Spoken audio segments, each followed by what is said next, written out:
fucking go! Let's fucking go. And what's up, guys? Welcome to another home theater hangout. I've got a couple of special guests today. I've got returning visitor, Haterade Cowboy. What's up, Haterade? What's going on, guys? What's going on, Shane? Nothing much. Just hanging out with you guys. And then we have first-timer to the channel, Mr. Tony James of Build Montage. How's it going, Tony? Going well, thanks, mate. How are you? Very good, man. Very good. So I wanted to have you guys on here tonight because I don't know if all of us have reached our endgame systems or not, but I think probably we've met our endgame processors in the fact that we do have Trinnov. And I know a lot of you guys watching tonight are probably like, oh my God, these guys are talking about Trinnov. We can't afford Trinnov. Listen, we thought the same thing years ago as well. A little bit of saving up that spare change, and listen, here we are right now. So, you know, you have some aspirations. You can make them come true. Not that everybody needs a Trinnov, but it's pretty nice to have. So I just want to get you guys on here and just talk about some of your experiences and maybe your journey of where you started from in your processor receiver game, and then what did you find was such a big benefit from moving from those processors and receivers to having a Trinnov? Like, what was it for you guys? I think Tony's had it for a little bit longer than Jordan has. So, Tony, why don't you go first? Where'd you come from in your AVR game? Sure. I mean, I started with a Pioneer VSX LX503, so it's decent, not very powerful, decent processing. Audio was good. I still have it in my main room, like my my lounge room. So it still gets used now, but then went to a Denon 8500. That was impressive, but as anyone that is in this hobby knows, you're always pushing for endgame. It's just one of those things. Never thought I would ever be able to afford a Trinnov, but when I first heard of Trinnov, I did a room tour back in, I think it was 2021, and it was a Crix MX30, which is the big speaker wall, big drivers, big 18-inch subs behind the wall, and I heard it with a Trinnov, and it was like something I'd never heard before. Like, I remember watching John Wick Part 2 when he slams into the car at the beginning and the glass breaks and shattered everywhere. And for me, that was a defining moment. And at that point, I became obsessed with one day owning one. So I went down the path of basically saying, okay, well, I need separates. So I started there and I invested in the separates. And then a short time later, an opportunity came to buy a Trinnov. And I haven't looked back. So that was in 2022 or 2023. I can't remember exactly because time flies and I'm really bad with time. But yeah, it's been the single biggest upgrade for my room that I put in. And now I have waveforming. So I went the extra steps and set waveforming up with a 5 sub configuration. And the bass is just off the chain. And the tactile punch that you get from it's just incredible. But that's been the journey. Summarized in a couple of sentences. That's good. That's good. What about you, Jordan? Let's see. I'll try to make this quick. So my first ever separate was a Onkyo TX608. And that was probably 2005-ish, somewhere around there. Had that, and then I upgraded to a couple more Onkyo receivers, networked. And I remember, I think I had a 1030, and that had it was weird. It only had, I think, 2 XLRs. So it was the left and right. It wasn't even the center. It was really weird. But that made me start, looking into hey, what is this? So then I started researching that, and I was like, oh, if I get some separates, I can kind of offload the power on the amps. Because one of the problems I was having is whenever I would turn it up, it would clip and it would shut off, and I didn't know what it was. And so I started doing research, started looking into separates, and then eventually I upgraded to what was it? A Pioneer Elite SC95. That was a big leap, and I was like, oh, this sounds better. And then when I moved into this house, I got a Anthem MRX 720, and that was a big leap with Arc Genesis and all that stuff. And I was like, wow, this sounds pretty good. And so by that point, I wasn't even using the internal amps. I was using external amps with Emotiva, so I was used to that. but I was kind of using it as a processor, but I never really knew what a processor sounded like. And then I got the RMC1, the Emotiva. That was another. I know it sounds ridiculous that you can't keep the audio doesn't get better, but it does. So when I got the RMC1, I was like, oh man, this just opened up my room, and was loving that. And then when I got the opportunity to review the Trinnov, I guess I kind of knew that it was gonna sound different, but I've heard Trinnovs in other people's homes and other people's showrooms and stuff. But when I hooked it up, even just before I even ran calibration, I noticed a difference. And then after I ran calibration, and I'm still kind of tweaking, there's just a different audio signature to it and the way that it sounds, which we can talk some more about it later, some of the stuff that I've noticed. But big leap. So I started small, with the receiver, and this is in game for me. So I think Jordan has got I think he might be reviewing a Storm audio processor soon, quite possibly. quite possibly. I haven't personally heard one myself in my own room. I'm not sure. Have you, Tony? Have you heard a Storm in your personal space? Or Not in my personal room, but I have listened to Storm many times, different rooms I've toured, and yeah, they're great. The system I heard it was with a digital system, so it was they were digital active speakers, and they were using Cat 6 cables, so it was Yeah. very different yeah, experience. But yeah, I mean, I think Storm is pretty much right up there with Trinnov.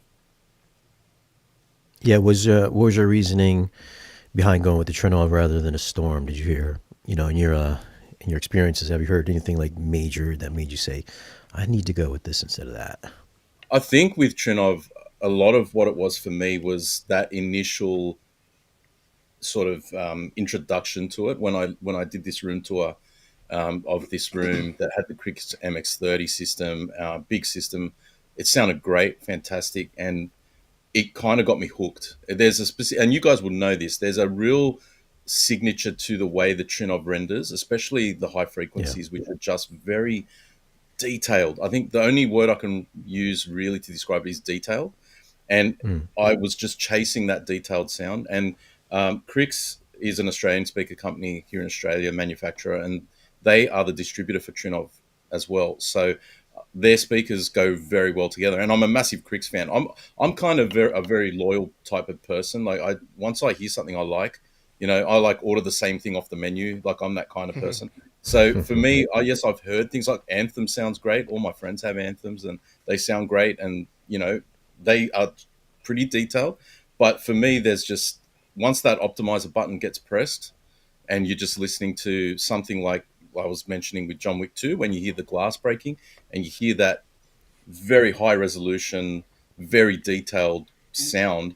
And I listened to that on my Denon and it just wasn't there. So that crispiness that you get, it just wasn't there. Yeah. Same with the Pioneer, even Anthem. I tested an Anthem in here, and I didn't hear that. Storm, definitely. In the room that I listened to the Storm in, it was in Australian dollars, it was pushing about $700,000. This room, it's on my channel. Like I can put a link later, but this room Yep. was a very high end room, so with very expensive speakers. And look, in terms of processing, it's very difficult to say, oh, this one's better than that one. I guess it just comes down to the sound signature that you like. And for me, a lot of it has to do with the speakers as well, and obviously partnering the Crick speakers with the Trinnov processor is just a very good match. And Cricks have actually partnered with Trinnov over in ISC. I went with them in 2023 to ISC in Spain, and I covered their room. This was before it even was called Waveforming. I actually covered it off, interviewed the CEO of Trinnov, and I was there as their guest, I guess, and I was filming, what was going on there with Waveforming, the first experience of Waveforming. And that's what I mean. That saying it's just the processor is a little bit of a misnomer, because I think it does matter what you pair it with. Like if you go and get a cheap pair of, Yamaha speakers and put it with a Trinnov, I think it will get the best out of them. But I also think it's good to pick your speakers and try to match them as best as you can. And for me, that was Crix, and that's why that combination for me, it didn't really make sense for me to go for a Storm or any other kind of processor. Yeah. Yeah, I noticed a difference when I had. I'm not saying I was one of the first YouTubers to have a Trinnov, but I might have been. I think you were. I think you were. But yeah, I went through like a bunch of them because when I started off, I used to work at Magnolia, so I got pretty good discounts there. So that's how basically I started off my YouTube career. I would buy stuff and then I would return them, and then after a while, brands started sending me their stuff. So I went through like Audio Control, Integra, the high-end Marantz, NAD, and then finally I had the opportunity to pick up a Trinnov, and I was like, I remember seeing those videos back from 2015 with the mic, and then the price was like 25 grand or something like that at the time, and I was like, oh my God, this is never going to be a reality. Well, listen, man, after COVID hit, it became a reality. I made it happen, and I think the first thing I popped in was Power Rangers. And this was even before I like level matched or anything. And I was just like, oh, this is different. This is real different. It was just like Tony said, just the detail, just alone. I don't know what it is, whatever their processing is, but the detail just really just snaps right into focus. This is not even level matching, not even running the optimizer. I was just like, oh, this is just better. It's just the soundstage was bigger. And obviously, you run the optimizer, you get all your levels matched, and it's just like, it's everything that I think we all get into the game for, why we love cinema for. Maybe probably better than cinema, because I haven't heard an actual commercial cinema sound as good as my place does. So I think, for me personally, that's my takeaway. Is it a subjective thing? Sure, yeah, it's a subjective thing. But I think all of us, we've gone through a bunch of different receivers and processors, either in our own places or like Tony and Jordan. Obviously, you guys have been to more home theater tours than I have been into, so you've heard a lot of different size rooms and different systems and configurations. So I think we all have, a good reference point of what we're listening to. And it's not just, oh, it costs a lot of money, so it's got to sound good. Yeah. Sure, there may be a little bit of that, maybe a little bit of, what's the term here? Is it really worth $40,000? I mean, that's.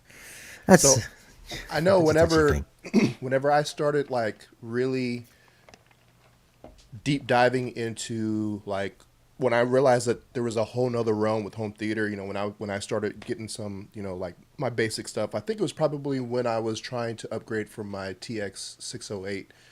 I started researching. And I'm like, okay, I started learning about, the formats and decoding and all that stuff.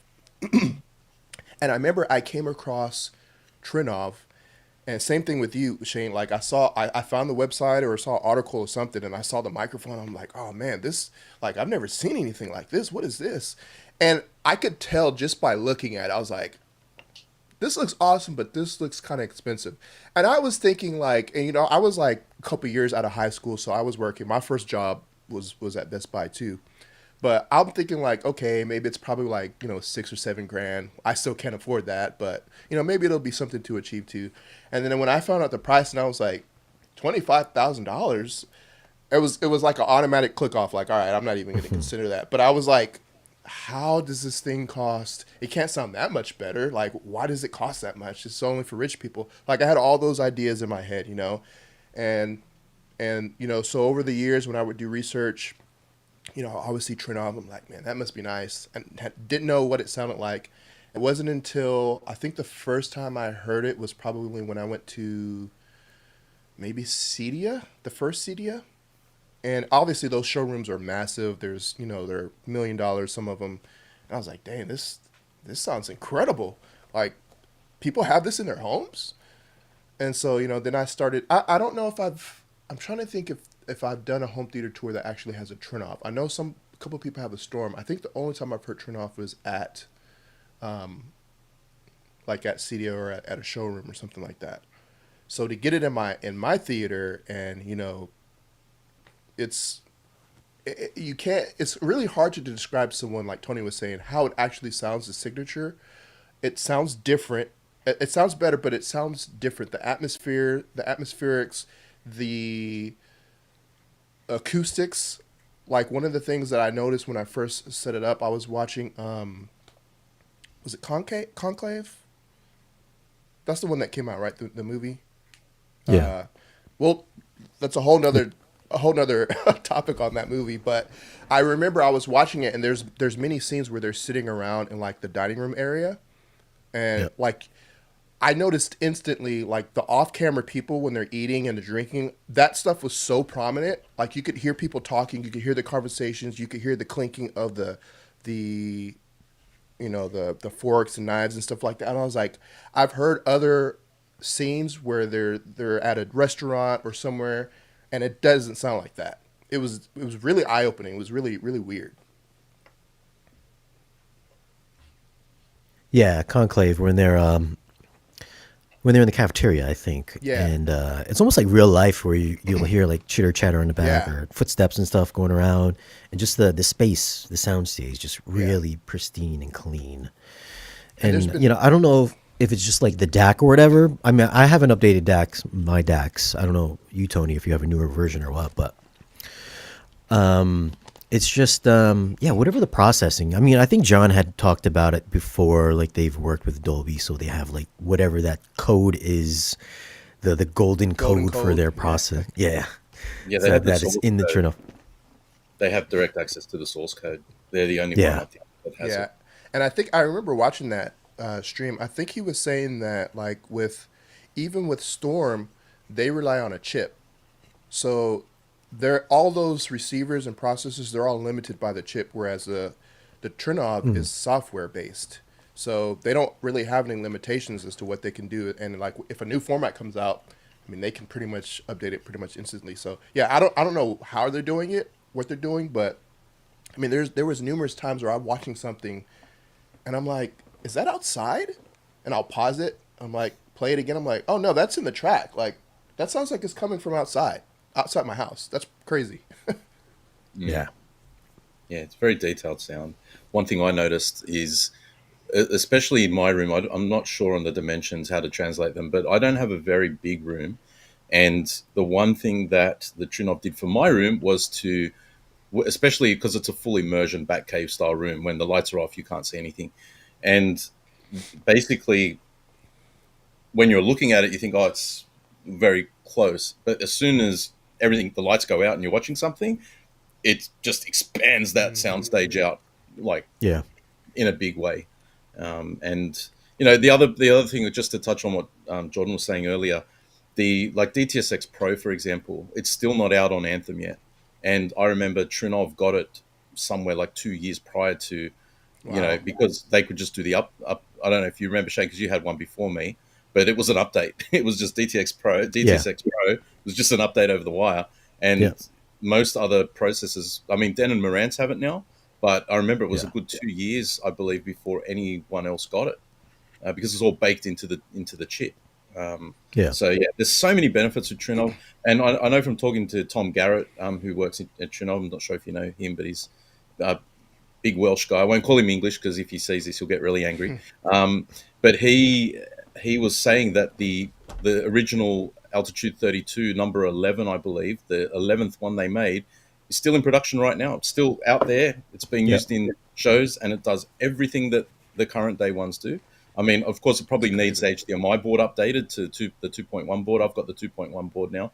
yeah, So that's pretty much it. But because it's software, it's just got that you can be buried with it. Essentially, it can follow you yeah, through your whole home theater journey. So by the time you think, okay, I bought a Denon, and Australian dollars aside, say you spent $7,000 to $10,000 if you want the flagship Denon, then that gets outdated. You've got to buy another one. By the time you go through yeah. that journey of different receivers and processors, you could have bought a Trinnov, Hmm. and you can just keep updating it if you need to, and it's just going to last.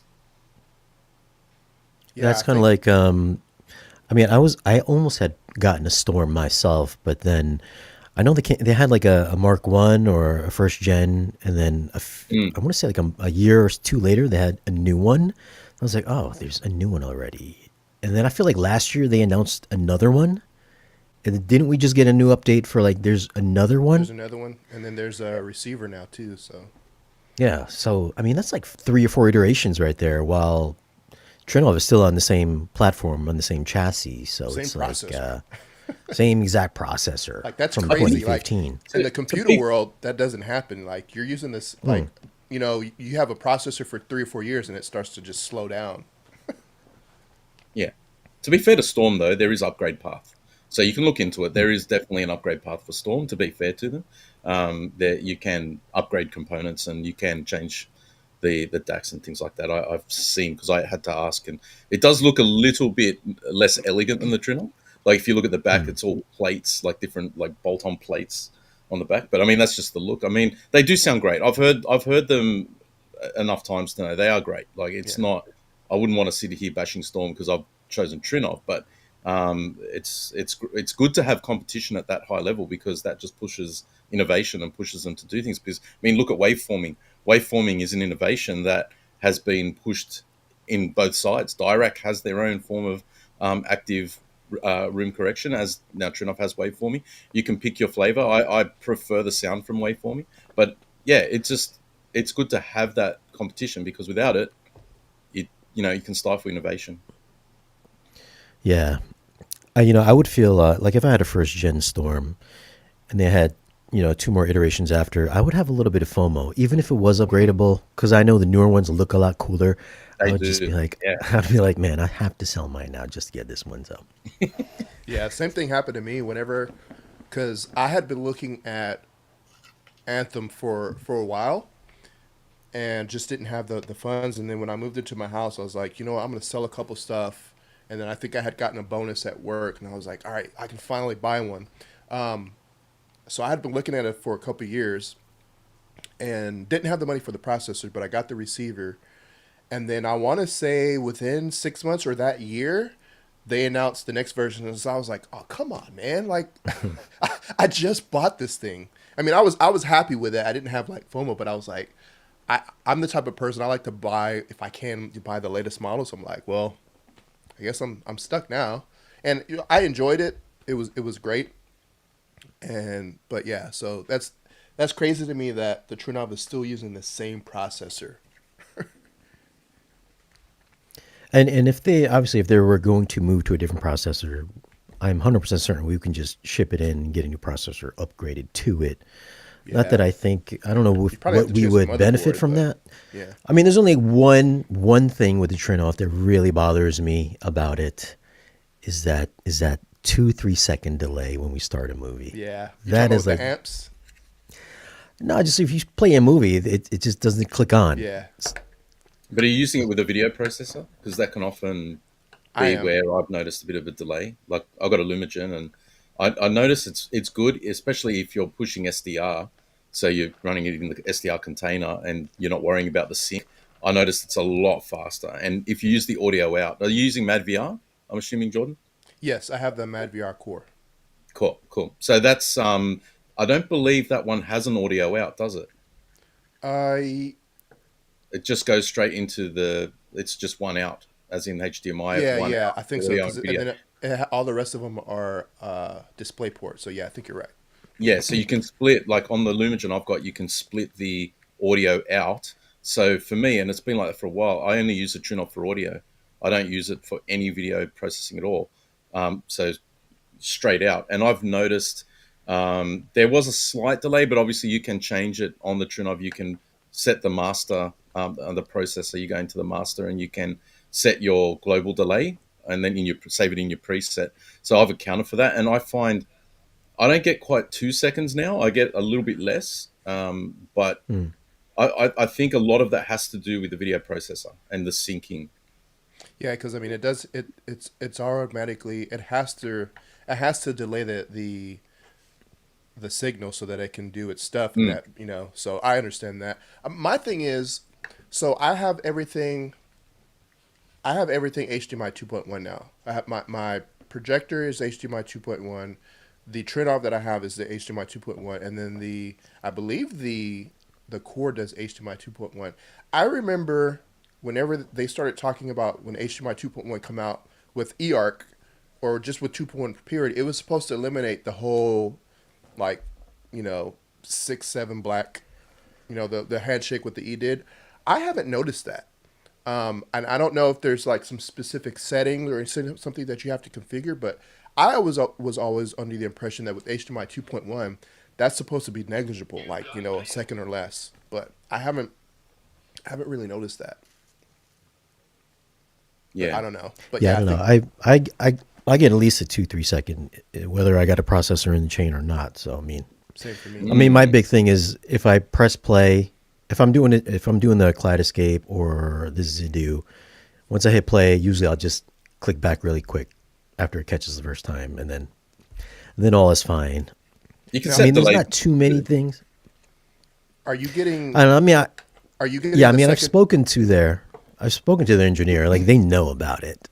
They're like it's on the list of things to do, but it's not a priority. It's So I fairly mean, common. like they know. It's Yeah. fairly common with a lot of processors, though. I mean, in the Zidu, you do have that ability to delay the audio for a certain amount of seconds. So for them to build that in means it's generally a fairly common sort of problem. But I agree. It would be lovely to just hit the play button, bang, and it just plays instantly. That's the next holy grail I think we're after. But yeah, So- It's not like a huge deal, but it's Right. a little niggle.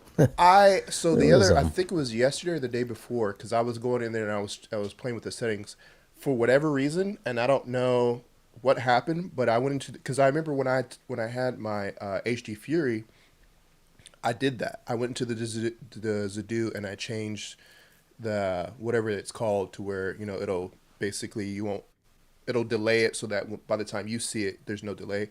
I went in there the other day with the Trinnov and the Zidu, and I cannot find the setting whatsoever. I went through all, and I'm like, I know it was here because I know I've changed it, and now it's just gone. So I'm not sure what happened with that. which models of do you have? The same one you got that we all have, the 8000.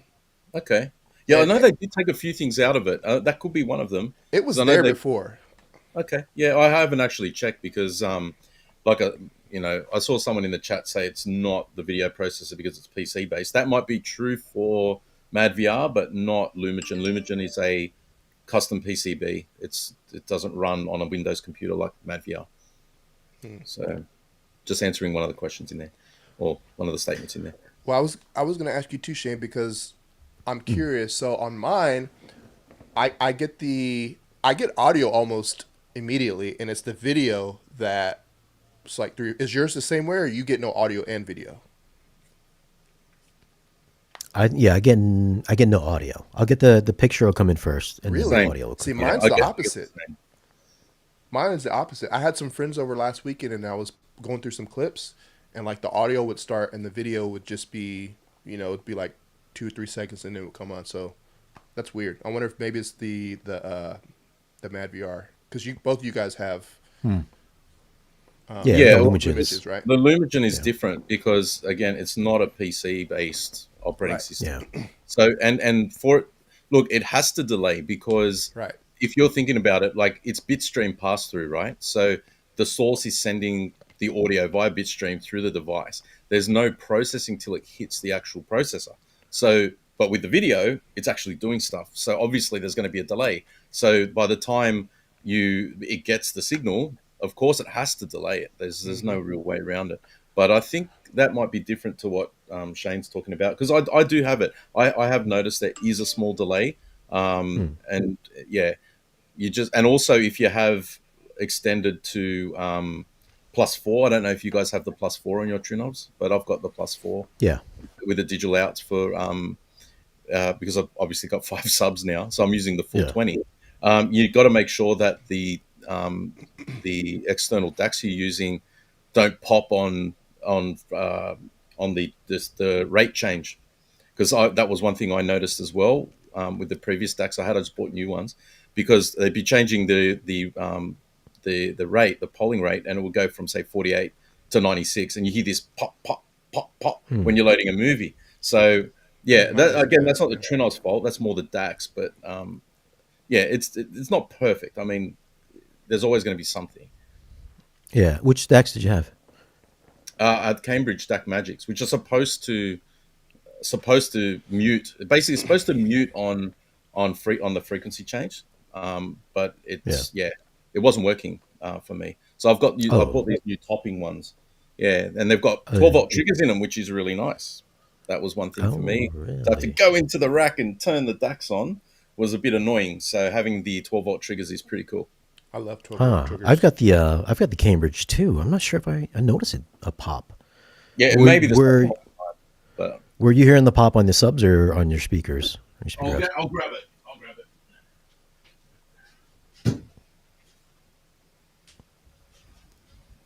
Yeah, one. Yeah, I got the same one. Yeah, Yeah. same one. Were you using that for your subs for your extra No, subs?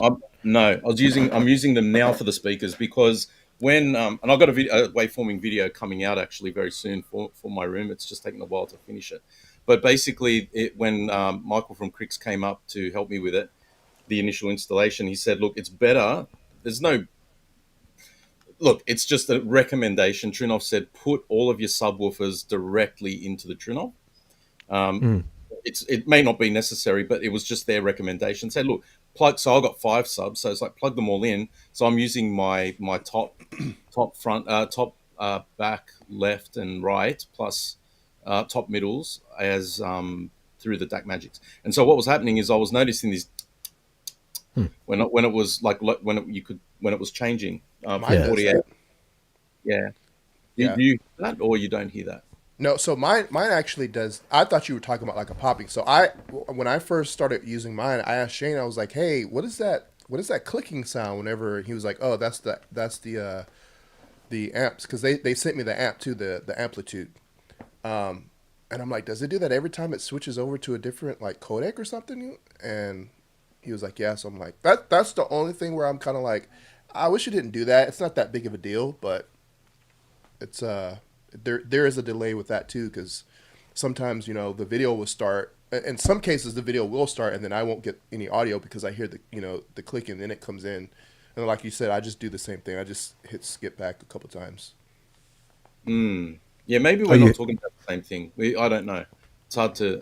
It's not a popping sound. It's not a clicking sound. It's hard to describe. I'm really bad at describing these things, but It's like a little snap, right? Like tiny little one, yeah. But I noticed slightly snap. Yeah. when I put the new DAX on, but I isolated it because I zeroed out all the speakers. Because another Mm. cool thing with Trinnov, as you know, you can zero out your speakers, so you can then just say, "Hey, I want to see which speaker it's doing." So I was just there isolating them, and then I realized that it was only the speakers connected to the two DACs.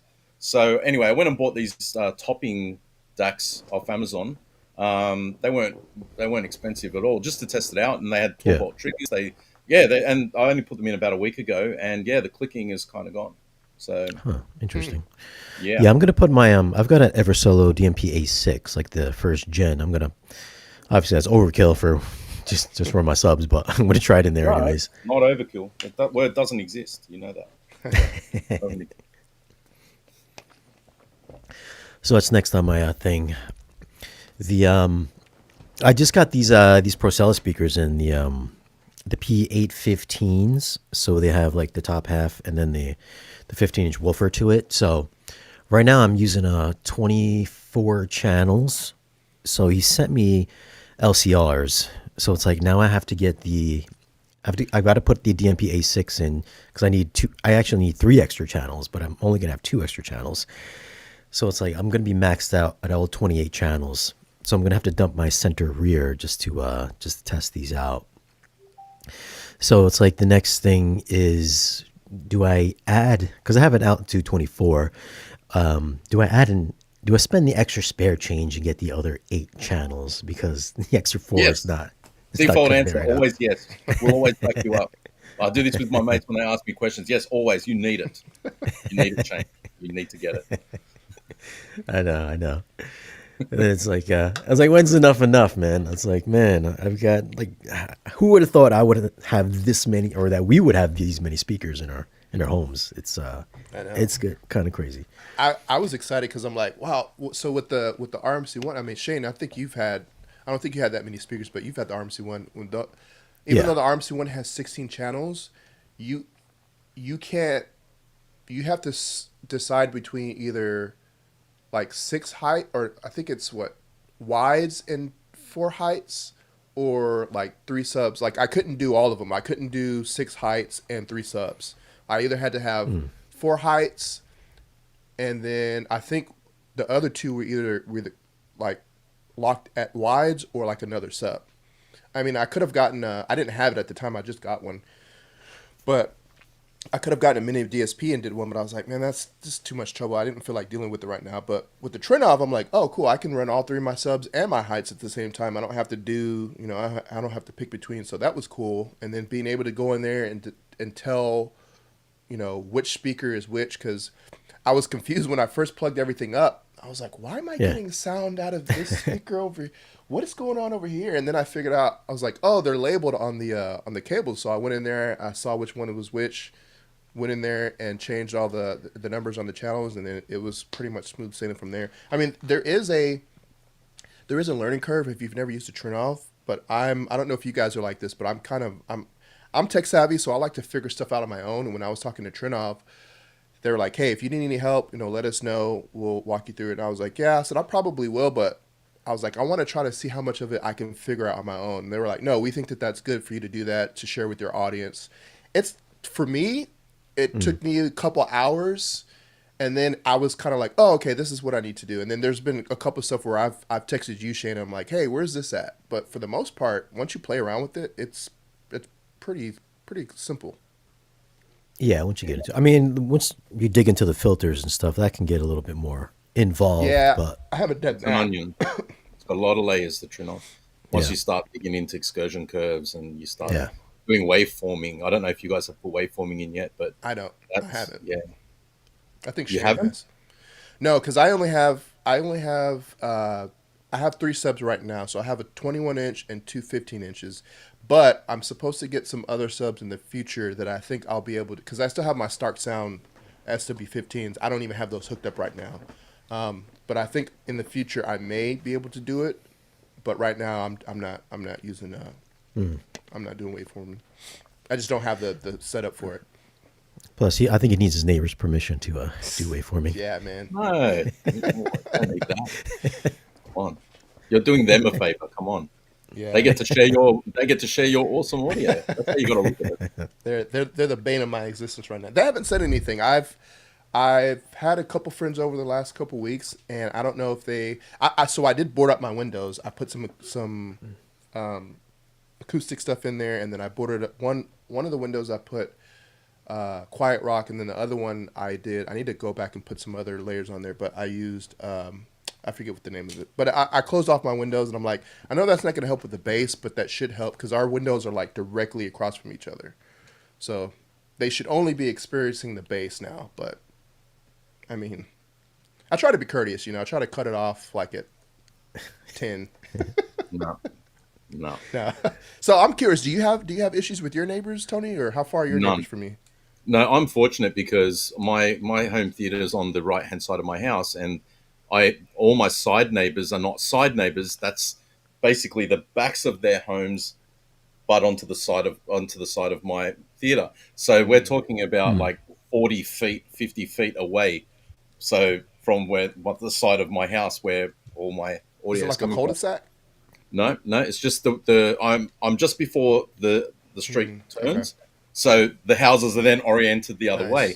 So look, it was just fortuitous that it turned out that way. But honestly, it wouldn't bother me. Like I crank it at 1 a.m. My kids, my wife, they sleep through it. I've trained them. Yeah, I'm very lucky. I must. We can't. Me Yeah. and Shane can't do that. Can't do that no more. Yeah. I don't even know how you did that in an apartment, Shane. Like I don't know how you're. I mean, at the apartment, nobody cared. I mean, I lived kind of in the ghetto, so I had some Hispanic people living behind me, so they would bump till 4 a.m. So if I was bumping, they wouldn't care. So it was good living there, but just the neighborhood was just really bad. But now I cut it off around 10 o'clock. 10 o'clock, maybe when 9 I just o'clock. get into the room at 10. That's the earliest I can get in. Yeah. Dude, I've changed my sleep schedule to go to bed at like 9 or 10 o'clock just so I can wake up earlier so I can use the home theater during the day. I know this guy. Are you when you do your room correction, are you correcting the entire frequency or are you limiting it at a certain point? Are you talking about me? Yeah, whoever. Well, it's a good question. I mean, when we're running basically you set the mic up and you'd run you do the measurements, and then obviously from there it does, you know, the whole correction, and then waveforming. I guess there's another element. So you're talking about sub management or just the entire? Just you know how with Dirac it has the curtain. So if you want to limit it to just like 500 hertz on below, or if you just want to do the whole thing. Oh, you're talking about where you can cut. Like I think the Odyssey does that as well. You can put a cut at a Yeah, particular frequency. yeah, Yeah, yeah, no, look, I don't remember, to be quite honest, because since I did that measurement, I also had my friend Michael from Cricks come up and do the last one. So, right. and I was too busy filming, so I'm not sure exactly how we did it. But I know he's playing around with that, but I don't know. Is the correct answer? I don't really know. Right. Yeah. Well, yeah. I depending on the speakers I have, if whatever I'm reviewing, sometimes maybe the tweeters are a little soft. Maybe the speaker's a little bit warm. I'll sometimes do a full correction, or like for the ones I have now, I really like the high frequency detail in the ribbons or the AMTs. So I might limit it to like 500 hertz just so I can get the natural airiness out of it rather than trying to, sometimes the Trinnov will give it'll kind of slope it down a little bit to try to take care of some of the edginess, I guess, whatever they want to kind of smooth it out on the top end. Obviously, you can go in and fix that yourself if you want, but Yeah, I mean, I saw a comment there. What Don Fleming's saying is you can use the excursion curves. That's what I was talking about earlier. So you put the excursion curve in, and that will do a cut, so that you don't go past that. I mean, especially like even with subs, you've got the low pass, high pass filters. But yeah, for speakers, I think you're talking about just correcting up to a certain point, and then yeah, not worrying about what yeah, happens after that. Yeah.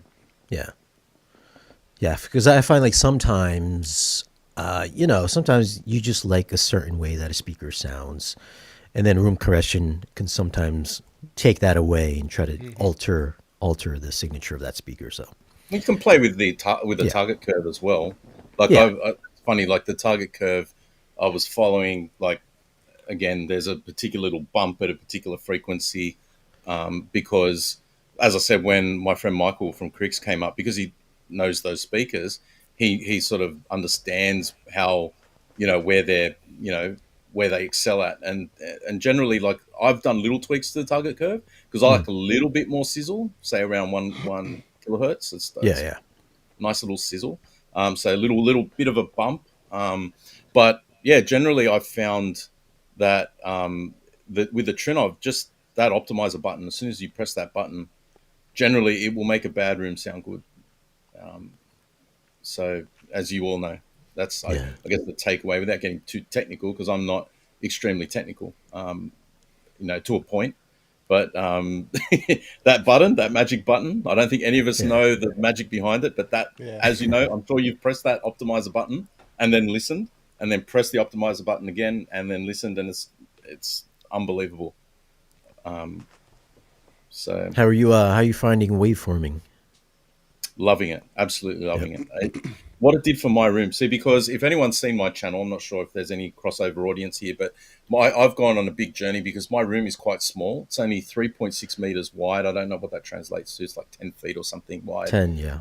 That's Yeah, what mine is. yeah, it's not very wide, and 4.6 meters deep. Plus, I lost a bit because I created an infinite baffle 12. for my front speaker wall, and I had a lot of suck out around 50 to 70 hertz. And as you know, that's prime bass, like that's explosions and Yeah. car engines and all kinds of stuff. So the basic thing was that it did for me was I would get once, and I had a mini DSP. I started there with two subs and got them aligned, and I could get the middle chair sounding really good. But now with the five subs, because I have obviously a sub in the wall, and they're generally at the room mode position. So sorry, it's at the room mode. So I'm trying to do it. It's on the quarter axis. So to cancel out room modes. And but the thing is, I've got a sub in the center of the room above the wall, and the reason for that is you then have the vertical steering. So what that does, if you're not doing cylindrical waveforming, which generally you just get one row with cylindrical waveforming, with the standard one where it sends the planar wave down the room, what that vertical, again, I could be misspeaking, but this is my understanding from the numerous conversations I've had with people that are in the know and the engineers, is that allows it to terminate the bass at particular points in the room. It helps that process. And so the reason I believe that to be true is because I went from having a single seat with tactile bass to the entire row having pretty much identical. And I've had my friends over, and they basically have come, and I've got them to sit in all three chairs, and the bass is identical, and it's extremely punchy.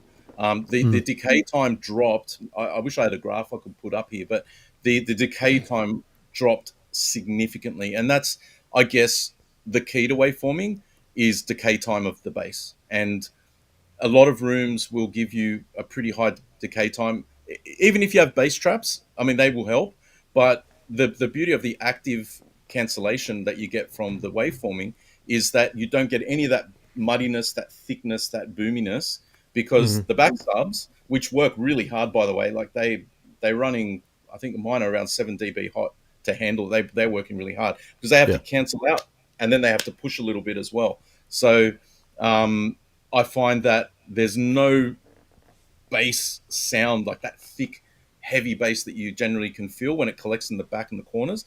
The thing with waveforming for me was, and I get really excited about it if you can't tell, is that it just bang, it's like a punch, and it just, you feel it in the chair, and that's it. You don't have that lingering thickness. So for me, waveforming has been probably the biggest, after the Trinnov itself. Doing waveforming was probably the biggest upgrade since then. Yeah. I mean, I have mine dialed in somewhere in the middle because I still like a little bit of that thickness in there. So I've got it. I've got it somewhere in the middle. Yeah. You like the fat bass? Yeah, I like the punch bass. Yeah. Yeah. Mine's just like right in the middle there. Because sometimes it can be a little. I mean, if you pop an Interstellar, I mean that gets real. It gets real hectic. So, if you get it right in the middle there, it really does clean everything up, and then it does give a lot more focus to the vocals. So everybody that complains about I can't hear the dialogue, you might want to check your bass. Yeah, yeah. That's one of the benefits of cleaning up your bass, is that it improves the rest of the sound. So yeah, and one of my good friends, Mick Stallone, he's got a hi-fi business here in Sydney, and I filmed waveforming at his showroom, and he was just impromptu. He said, just clean, tight, powerful bass, and he's right. Like it came off the cuff, and then he said it also clears up the rest of the sound, and it's so true because that thick boominess, especially like a lot of people I notice, especially with Marantz and Denon, they'll also send the LFE track to their mains, and that can give you a big soundstage, like big, but it's also very muddy. I find that creates a very muddy sort of feeling in the room. Right. And most of the times their speakers aren't designed for that, like they're not true, full range speakers to even do that. They can't go past 80. Like 80 is a general crossover, like that people use. I mean, my MX-10s, they've got 10-inch drivers. They can technically go lower, but I still cross them over at 880. That's just the recommendation. That's what I do. Yeah. I know, Shane, you've played around with... I try to rip mine as low as they go. But I got the small speakers now, so it's 80 hertz right now. So I am looking forward to going a bit lower on the Procellas since they have the 15. So I am excited to try that out. What are you crossing over your mains at? I know they're everything. Same, but everything's 80 right now with the RBHs. What are they rated down to? I think like 60 hertz, but there's not too much down there. Yeah. Yeah. So even your are you crossing over your heights at 80? Because I went in and changed mine to cross it over at 100. I mean, that's when I talked to Chuck too. He was like, you can rate them down to what your speakers rated, but he's like, which I agreed with him. I wasn't gonna leave them like that because I think I had them crossed over at like 75 hertz or something just to see what it sounded like. But then I crossed them over at 100, and everything else is at 80 hertz. See, I'll sometimes just run them all. I'll turn off bass management just to, if I'm reviewing speakers or something like that, I'll always run them all full range just to see what it sounds like, how dynamic everything is. If there's bass above my head or in the back of the room, and so you throw in midway, you'll feel those planes going over you without any subwoofers. If those speakers are all limited, obviously it'll just sound like treble going over your head. Yeah. Which Yeah. I've had some speakers that are just all treble. So I mean, it really depends on how big the speakers are, what they're capable of. So Yeah, the tuning is that's what I key, was doing. and the speakers that you use are key as well. If you want Yeah. a dynamic speaker that can do a bigger range. But like I said, for me, the recommendation, and I've been very fortunate because I'm friends with one of the guys that works at Cricks, and I get a lot of really good advice from him, and it's just a thing. It's like we recommend the crossover at 80, and if you calibrate correctly in your subwoofers, like I'm using 12-inch subs. I've got 5 12-inch subs. They don't feel like 12-inch. They feel a lot bigger, especially in my room. And with the waveforming, the way it works, they pump like you would not think that they're 12s.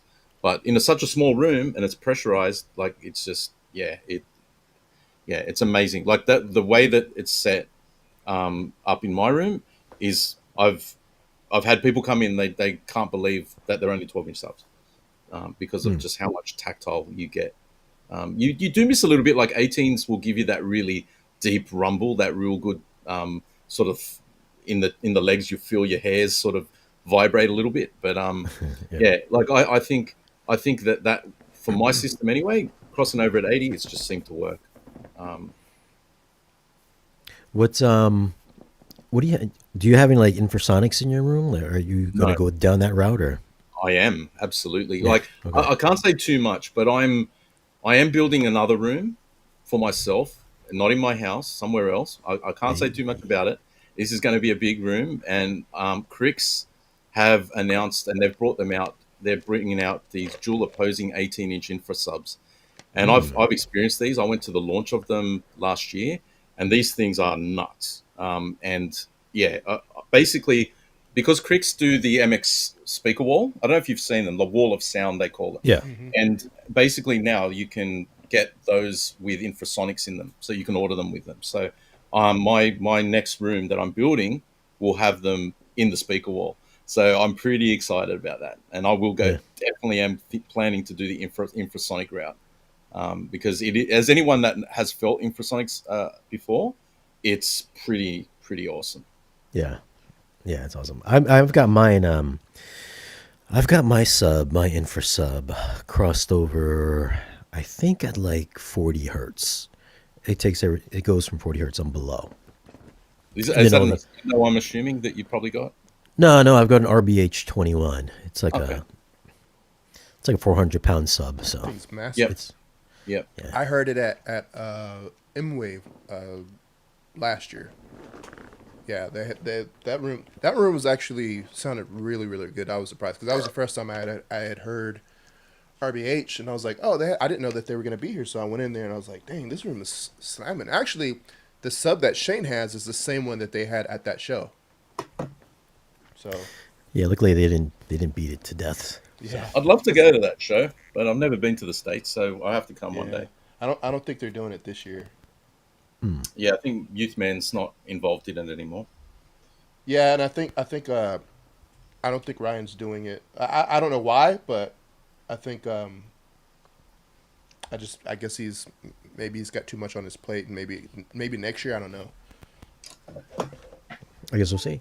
Well, before we exit and come up to an hour, why don't we just name a couple of our demo scenes that we like to use when we're testing out, or what do we use when we want to impress the friends? Oh yeah, I can speak to that straight away. Dark Star in Maverick, definitely. That's one of the best. especially when he punches those special afterburnery thingies. I don't know what they're called, but when he goes into that really fast mode, that's really good. I also like the Batman. I think the Batman 1 hour 18 minutes in, that whole car chase scene is absolutely nuts. It's also great for demoing the video capabilities. If you've got a video processor in a JVC or something that can do really good blacks, that's a very, very good scene. There's a lot of tactile in that. You will feel and hear a lot of positional sound as well. So it's not just the bass. It's not. It's a lot to do with positional sound. I mean, we've talked a lot about Trinnov today with the bass, but I think it's a whole package. It's what it does for your whole frequency range. And obviously, the John Wick Part 3, the shotgun scene, that's also insanely good for waveforming. And then if you're looking at music, because music's a great way to demonstrate the fidelity of your system, I like to use A Star Is Born. Obviously, the two songs that she sings in there, Lady Gaga, they're really good. And also The Greatest Showman, where she's in the white dress and she's singing on the stage. That is, whew, that's really good. That's pretty much a full coverage of demos, I think, from bass to highs, mids, positional sound. I thought you were going to say Underworld. I put that in every single one of my demos, but that's more for video to demonstrate black levels. What do you got, Haterade? So yeah, I do the I don't know, everybody's gonna give me hate for it, but you know, I do the Ready Player One because you get everything on that. You get the bass, you get the mid range, you get the height stuff and all that stuff. I've been using lately the very beginning of Cloverfield, even though it's like I think it's DTS. That thing slams, man. Oh yeah. And if you've got sometimes it kind of scares me because I'm with my neighbors, but I use that one, and that one actually has a lot of deep bass in it. But the very opening scene really slams. I'll use either A Quiet Place 1 or 2, just for the atmospherics, and they have some really good height activity. Opening of The Greatest Showman. I also like. I know it's not like the deepest for bass, but I still like the Top Gun Maverick scene. So either the 2 minute and 30 seconds or whatever it was, or the one at the end when they're actually like in the dogfight. That one's pretty good. Let me see what else. There's a couple other ones that I had added. Oh, Tenet. And even though that one's not like Dolby Atmos or DTS-X, the opening of Tenet, actually the whole movie sounds really good, but the opening of Tenet is really, really expansive and has a lot of good deep bass. I really love that opening scene.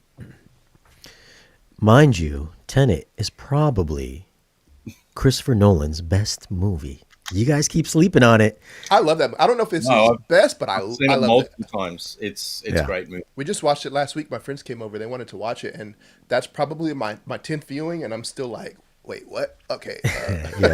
You learn new things in that movie every time. Yeah. Oh, yeah. Every time. Definitely.